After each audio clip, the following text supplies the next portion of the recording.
ओम नमः शिवाय। शिव भगवान से इन 11 पाठों, इन 11 सीख और इन 11 लेसन्स को सीखने की इच्छा जताई है। हम भोले बाबा, महाकाल, त्रिनेत्र और शिव शंभु यानी कि स्वयं शिव भगवान के दिए हुए मार्गदर्शन को जानेंगे और अपने जीवन में उन्हें उतार कर अपने जीवन का कल्याण करने की कोशिश करेंगे। महाकाल के द्वार, कैलाश नाथ की तरफ। भगवान शिव से पहली सीख, come what may, you must never tolerate evil. जो भी हो जाए, पाप और बुराई को कभी बर्दाश्त नहीं करना चाहिए। भगवान शिव को कहा जाता था, अंग्रेजी में एक वाक्य है, द डिस्ट्रॉयर ऑफ एविल, जिसके मायने हैं बुराई और पाप को नष्ट करने वाला। इसके सबसे बड़े उदाहरण हैं भगत सिंह। वो अपने आप में तो एक नास्तिक थे, मगर भगवान शिव की सीख पर उनका नाम और उनका काम सटीक बैठता है। उनसे अंग्रेजी शासन का अन्याय सहन नहीं हुआ। जो यातनाएं अंग्रेज भारतीय लोगों पर कर रहे थे, वो उनसे देखी नहीं गई और महज 21 साल की एक छोटी सी उम्र में भारत देश को स्वतंत्र करने का सपना देखा। दिल्ली के संसद भवन में जाकर बम का धमाका किया और बहरे सोए हुए ब्रिटानिया के साम्राज्य के कान खड़े कर दिए और अंग्रेजों को भारत देश में बहरा कर दिया। क्रांति के संग्राम में भगत सिंह का नाम सबसे ऊपर लिया जाने लगा और आज भी भारत देश के सबसे महान और सबसे वीर क्रांतिकारी है, जिस पर डर कभी काबू न कर पाया और जिससे अन्याय, पाप और बुराई कभी सहन नहीं हो सकी। बने रहिए हमारे साथ शिव भगवान से दूसरी सीख जानने के लिए, जो कहती है आत्मनियंत्रण जीवन को पूर्णता से जीने की कुंजी है। भला क्यों और कैसे, ये जानने के लिए आने वाली इस दूसरी सीख को जरूर सुनिएगा।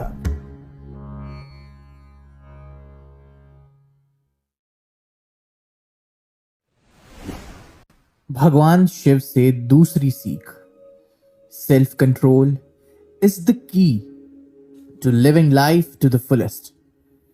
आत्मनियंत्रण जीवन को पूर्णता से जीने की कुंजी है। वो इसलिए क्योंकि एक अनियंत्रित मन आपको विनाशकारी जीवन जीने के लिए प्रेरित कर सकता है।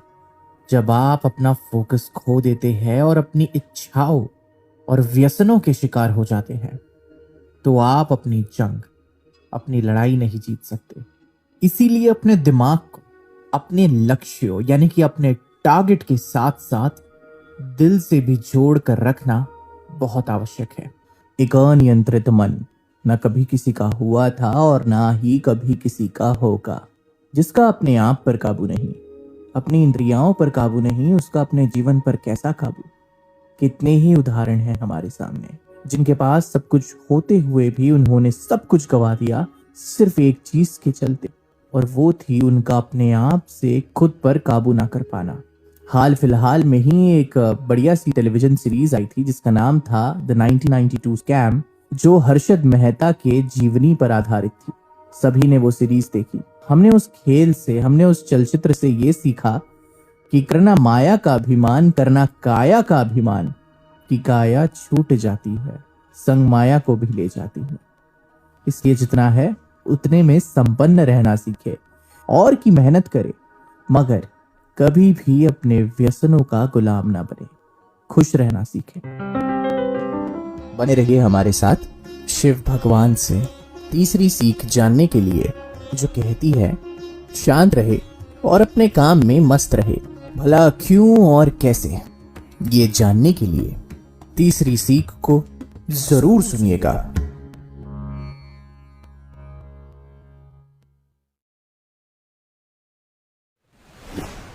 भगवान शिव से तीसरी सीख, ये सबकी पसंदीदा होगी। Keep calm and carry on. शांत रहे और अपने काम में मस्त रहे। वैसे मैं आपको ये बता दूं कि शिव भगवान को महायोगी कहा जाता है। उन्होंने ब्रह्मांड की भलाई के लिए घंटों ध्यान लगाया था उनके मन की शांत स्थिति केवल अत्यधिक कारणों से परेशान थी, लेकिन वह हमेशा ध्यान की स्थिति में ही होते थे। इस प्रकार इस तथ्य को उजागर करते हुए कि किसी समस्या को सुलझाने के लिए आपके मन का शांत होना वास्तव में सबसे अच्छी रणनीति है। अब भला हिंदुस्तानी होते हुए हमें इस सीख के लिए कोई दूसरा उदाहरण चाहिए जो हमारे बीच में ना हो। सबसे बड़ा उदाहरण इस सीख का है महेंद्र सिंह धोनी, हमारे कप्तान, जिनका जीत में भी एक सा स्वरूप और हार में भी एक सा स्वरूप। खेल असमंजस में हो तो भी एक सा स्वरूप और खेल मुट्ठी में हो तो भी एक सा स्वरूप। और ये स्वरूप है शांति का, जो उन्हें दिलाता है विजय और जो उन्हें आज बना गया है इस देश का एक कीर्तिमान खिलाड़ी जिसे सदैव याद किया जाएगा। और इनकी सबसे बड़ी ताकत क्या है? इनका गुस्सा, इनकी स्फूर्ति? जी नहीं, जो इनकी सबसे बड़ी खूबी है वो है इनका अपने आप पर शांति का कवच ओढ़े रखना। कोशिश कीजिए, क्या पता शायद आपको भी काम आ जाए। स्वयं पर संतुलन और मन का शांत होना अत्यंत जरूरी है। बने रहिए हमारे साथ शिव भगवान से चौथी सीख जानने के लिए, जो कहती है कि भौतिकवादी खुशी लंबे समय तक नहीं रहती। भला क्यों और कैसे, ये जानने के लिए चौथी सीख को जरूर सुनिएगा।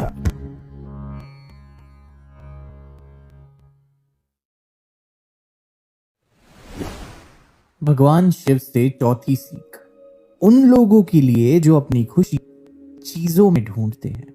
Materialistic happiness never stays for long by. भौतिकवादी खुशी कभी भी लंबे समय तक नहीं रहती है।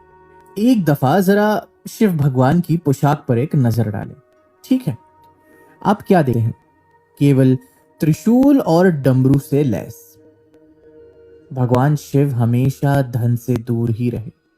यदि आप धन और भौतिकवादी चीजों से ही जुड़े हैं तो आप अपने जीवन में कुछ भी नहीं कर रहे हैं, क्योंकि भौतिकवादी आनंद, मटेरियलिस्टिक हैप्पीनेस अस्थायी है, अनस्टेबल है। आपको घटनाओं और अनुभवों में इस जीवन में अपनी खुशी खोजने की जरूरत है, ना कि चीजों में जो मिट्टी से आई थी और एक दिन मिट्टी में ही मिल जाएगी। इस सीख का सबसे बड़ा उदाहरण और हमारे लिए मार्गदर्शन है हमारे पूर्वज। वो पीढ़ी जो खुले आसमान के नीचे जीना जानती थी। वो पीढ़ी जिसे कभी ज्यादा चीजों की जरूरत नहीं पड़ी। और वो पीढ़ी जिसने अपने जीवन को एक शांतिमय और सुख के भाव के साथ जिया।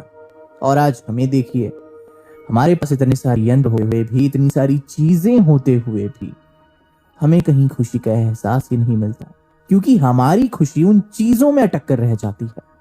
हमें लगता है कि हमने इन चीजों को खरीदा है, लेकिन हम ये नहीं समझ पाते कि हम खुद इन चीजों के गुलाम हो जाते हैं। जितनी कम चीजों का आपको लोभ होगा, उतना ही खुद को संपन्न, सुखी और एक खूबसूरत मन की रचना करेंगे, जो चीजों से और चीजों से उत्पन्न होती हुई खुशी से, यानी कि मटेरियलिस्टिक हैप्पीनेस से नहीं भरा है, बल्कि जीवन के असल मूल्य से भरा है, और जो कि है खुद जीवन, खुला, आजाद और बेबाक। बने रहिए हमारे साथ शिव भगवान से पांचवी सीख जानने के लिए, जो कहती है नकारात्मकता को शालीन तरीके से खत्म करें।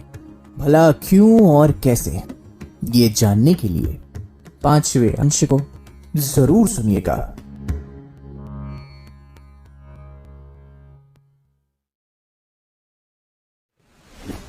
भगवान शिव से सीख number 5। You must learn how to suppress negativity gracefully. नकारात्मकता को इनायत, एक शालीन और आसान तरीके से दबाए और खत्म करे। महाकाल शिव भगवान एक नीलकंठ थे, क्योंकि उन्होंने हलाहल नाम का जहर निगल लिया था, विष निगल लिया था, जो समुद्र मंथन के दौरान निकला था। केवल शिव भगवान ही इस विष को पी सकते थे और इसे अपने गले में दबा कर रख सकते थे। इस घटना से पीछे हटने का महत्वपूर्ण सबक हमारी प्रगति में नकारात्मकता लाना है और इसे सकारात्मकता में, पॉजिटिविटी में बदला जाए, इसी पर आधारित है शिव भगवान की ये सीख। जब कोई साथ नहीं होता तब भी बस उसे एक ईश्वर का साथ आपके साथ हमेशा होता है, और जब हर कोई साथ होता है तो आपको अहम के झलकावे के कारण ऐसा प्रतीत होता है कि ये सब तो मेरे वजह से है, लेकिन नहीं, ये सब भी सिर्फ उस एक ईश्वर के ही आशीर्वाद का है। तो जब आपको नकारात्मकता घेर ले तभी भी आपको नकारात्मकता के तले नहीं दबना चाहिए, बल्कि उसे दबाना चाहिए। किससे? सकारात्मकता से। भले ही मुट्ठी भर सकारात्मकता से शुरुआत कीजिए, देखते देखते ये मुट्ठी भर सकारात्मकता आपके पूरे शरीर में समा जाएगी और नकारात्मकता के एक कण मात्र हिस्से को भी आपके मन और तन में समावेश नहीं करने देगी। वक्त में थोड़ा पीछे ले चलता हूं, वो समय जब लक्ष्मण और राहुल द्रविड़ ने पारी संभाली थी फॉलो ऑन के बाद विश्व विजेता ऑस्ट्रेलियाई टीम के खिलाफ टेस्ट मैच में। सभी को लगा था कि भारत तो ये खेल मुंह की खाएगा, लेकिन भरोसा, विश्वास और एक पॉजिटिव अफर्मेशन हमें जीत दिला गया लक्ष्मण और राहुल द्रविड़ के बल्लेबाजी के बदौलत। और ये पूरा श्रेय इन दो खिलाड़ियों को जाता है और इनके ऊपर बनाए गए विश्वास, भरोसे और हर एक सकारात्मकता से भरा हुआ विचार जो उन तक पहुंचाया जा रहा था और जो वो महसूस कर पा रहे थे। हर एक भारतीय क्रिकेट टीम फैन की गूंज से जो उस वक्त स्टेडियम में मौजूद थे, और वो फैन भी जो टीवी सेट पर घर पर होते हुए भी उनसे अपनी आस लगा रहे थे और अपनी ऊर्जा उन तक पहुंचा रहे थे। इसलिए बुरे से बुरे हालात में भी अपनी उम्मीद को ना खोइए, क्योंकि उम्मीद पर ही दुनिया कायम है और उम्मीद है तो जीवन है। बने रहिए हमारे साथ शिव भगवान से छठवीं सीख जानने के लिए, जो कहती है कि इच्छाएं आपके विनाश का कारण बनेगी, भला क्यों और कैसे। ये जानने के लिए ये छठवीं सीख जरूर सुनिएगा।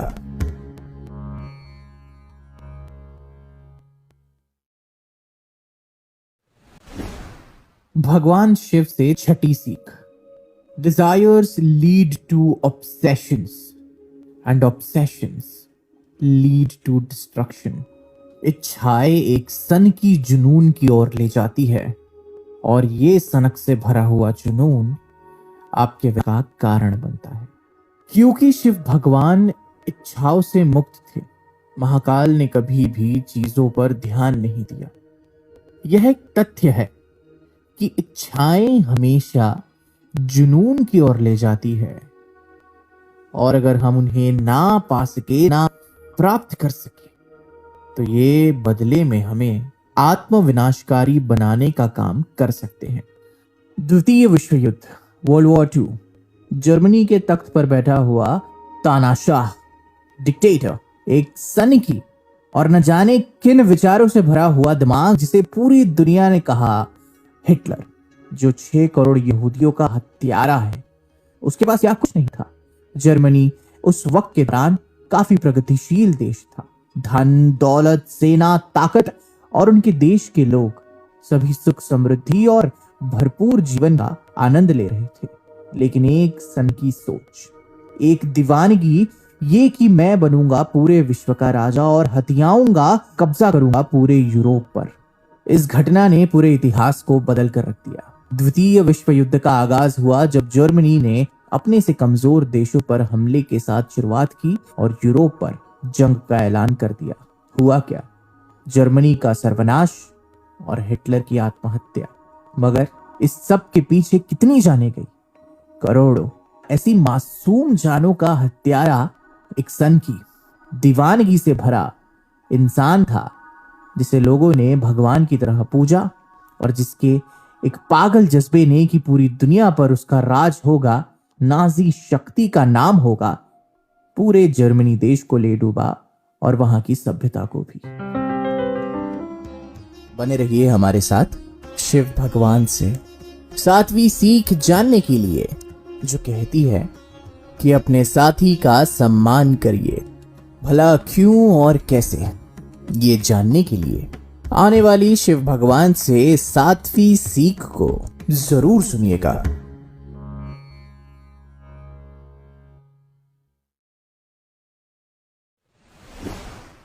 भगवान शिव से सातवीं सीख, रिस्पेक्ट योर बेटर हाफ। अपने बेहतर आधे का सम्मान करें, यानी कि अपने पार्टनर, अपने पति या अपनी पत्नी का सम्मान करें। आसान शब्दों में अपने साथी का सम्मान करें और उनका साथ निभाए। शिव भगवान की तरह। शिव भगवान अर्धनारीश्वर थे, जहां उनका आधा हिस्सा पार्वती थी। उन्होंने पार्वती मां के साथ अत्यंत सम्मान और देखभाल का भाव रखा। वह उनकी शक्ति थी और उन्होंने उन्हें वो महत्व दिया जिसकी वह हकदार थी, और जो आम जिंदगी में हमारी भी जिम्मेदारी बनती है अपने साथी की तरफ। मेरे हिसाब से इस देश में इस सीख के लिए सबसे बड़ा उदाहरण है इन्फोसिस के कर्ता धर्ता नारायण मूर्ति और उनकी पत्नी सुधा मूर्ति, जिन्होंने एक दूसरे को विश्वास, सम्मान और हर कदम पर एक दूसरे का साथ निभाया है। बस यही कारण है कि आज ये दोनों अपने आप में किंवदंती है और एक ऐसी पति पत्नी की जोड़ी है जिनसे हर चीज सीखी जानी चाहिए, जो आपको जिंदगी में केवल आगे ही लेकर जाएगी। अपनी पत्नी का सम्मान करें, अपने पति का सम्मान करें। बने रहिए हमारे साथ शिव भगवान से 8वीं सीख जानने के लिए, जो कहती है कि अपने अहंकार और गर्व को नियंत्रित रखे, भला क्यों और कैसे। ये जानने के लिए 8वीं सीख को जरूर सुनिएगा।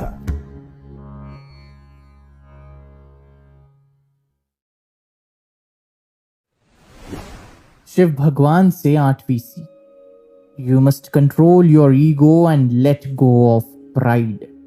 आपको अपने अहंकार को, घमंड को नियंत्रित करना चाहिए और गर्व से जितना दूर हो सके उतना रहना चाहिए, शांत मन से।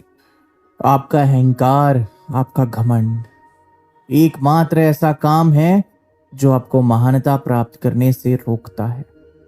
यही आपका अहंकार आपके लक्ष्यों और आपके सपनों के बीच आता है और आपको कम प्यार करने वाला बनाता है। ऐसा कहा जाता है कि शिव भगवान ने अपने अहंकार को बनाए रखने के लिए अपने त्रिशूल को धारण किया। उन्होंने कभी अपने अहंकार को खुद से बेहतर नहीं होने दिया। दूसरी ओर ना ही उन्होंने किसी और के अहंकार को सहन किया।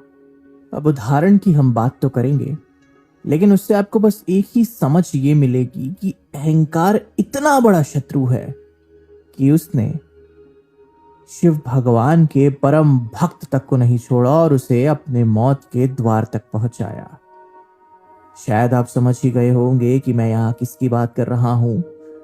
लंकाधिराज परम शिव भक्त दशानन रावण, जिसके पास इतनी ताकत, इतना ज्ञान, इतना पांडित्य और स्वयं शिव शंभू का आशीर्वाद था, आखिर अहंकार ने उसे भी मिट्टी में मिला ही दिया। अपने अहंकार के नशे में धुत होकर उसने ये ना जाना कि वो जो कर रहा है वो अधर्म के पक्ष का कार्य कर रहा है, और परम शिव भक्त होने के बावजूद और स्वयं महाकाल का वरदान होने के बावजूद आखिर अहंकार ही दशानन रावण के विनाश का कारण बना। बने रहिए हमारे साथ शिव भगवान से 9वीं सीख जानने के लिए, जो कहती है कि किसी भी चीज को करने से पहले उसके बारे में पूरा शोध करें, भला क्यों और कैसे। ये जानने के लिए 9वीं सीख को जरूर सुनिएगा।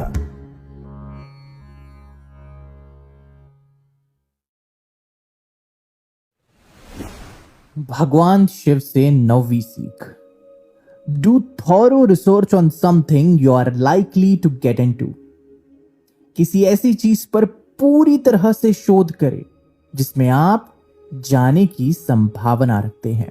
शिव भगवान महाकाल के जटाओं में बंधी, मेरा मतलब है बालों में गंगा, अज्ञानता के अंत का प्रतीक है।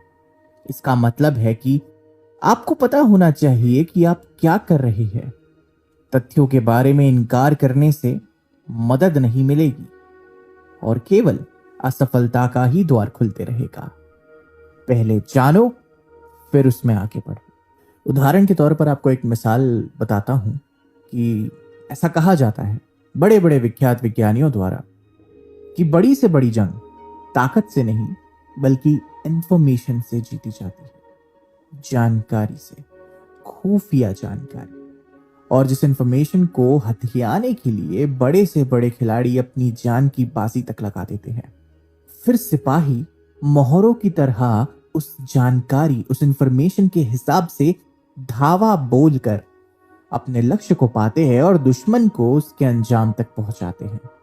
मगर यह बहुत जरूरी है कि जंग में जाने से पहले अपने दुश्मन को, यानी कि अपने चैलेंज को अच्छे तरीके से जानना, बूझना, समझना, परखना वेरी इंपॉर्टेंट, बहुत जरूरी है। एंड जी हाँ, इट शुड बी कंपल्सरी। जंग तो लड़ी जाती है, मगर एक जंग और होती है जो जंग के मैदान के बाहर लड़ी जाती है, और वो जंग होती है अपने दिमाग को सही जानकारी से भरने की, जो आपको सही वक्त पर काम आए। बने रहिए हमारे साथ शिव भगवान से 10वीं सीख को जानने के लिए, जो कहती है कि सब कुछ अस्थायी है। उसके बारे में पूरा शोध करें, भला क्यों और कैसे। ये जानने के लिए 10वीं सीख को जरूर सुनिएगा।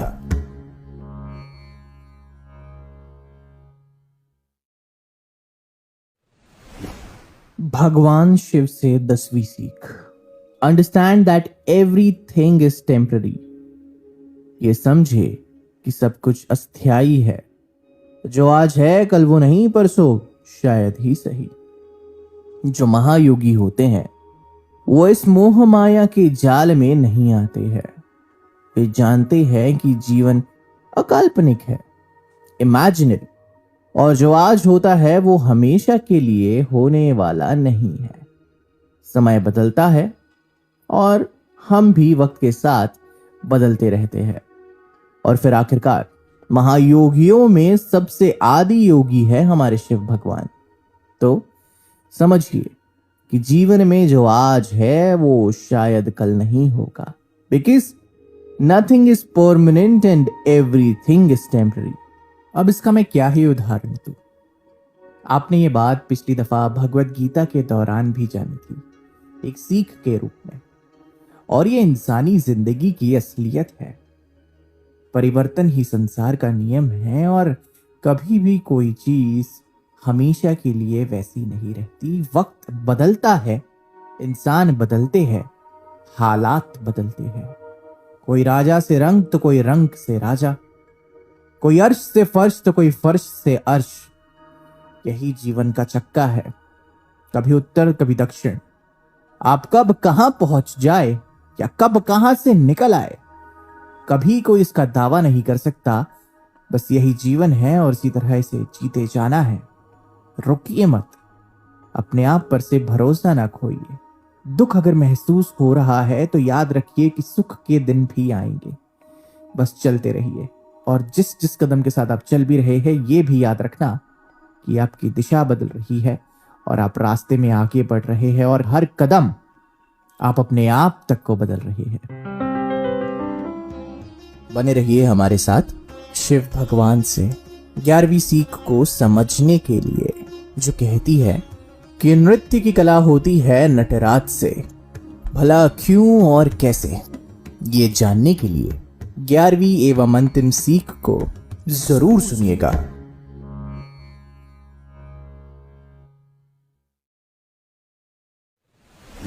शिव भगवान से 11वीं सीख। वैसे ये सीख तो सभी बच्चों को और सभी एंथुजियास्टिक डांसर्स को पसंद आएगी, क्योंकि ये सीख सिखाती है आपको नाचने की कला, डांस करने की कला, और अगर शिव भगवान की आराधना में कहा जाए तो शिव तांडव। भगवान शिव त्रिनेत्र, इन्हें एक और नाम से पुकारा जाता है, वो है नटराज, यानी कि नृत्य के राजा, द किंग ऑफ डांस। और इन्हें पूरे विश्व में इसी रूप में जाना जाता है। यद्यपि उनके इस तांडव ने दुनिया को नष्ट कर दिया था, प्रलय के मुख पर लाकर खड़ा कर दिया था। लेकिन यह भी एक कला थी जो इनसे हम इंसानों को मिली है, और जिन लोगों को इस कला का इस्तेमाल पूर्ण रूप से आता है उनके लिए यह कला किसी वरदान से कम नहीं।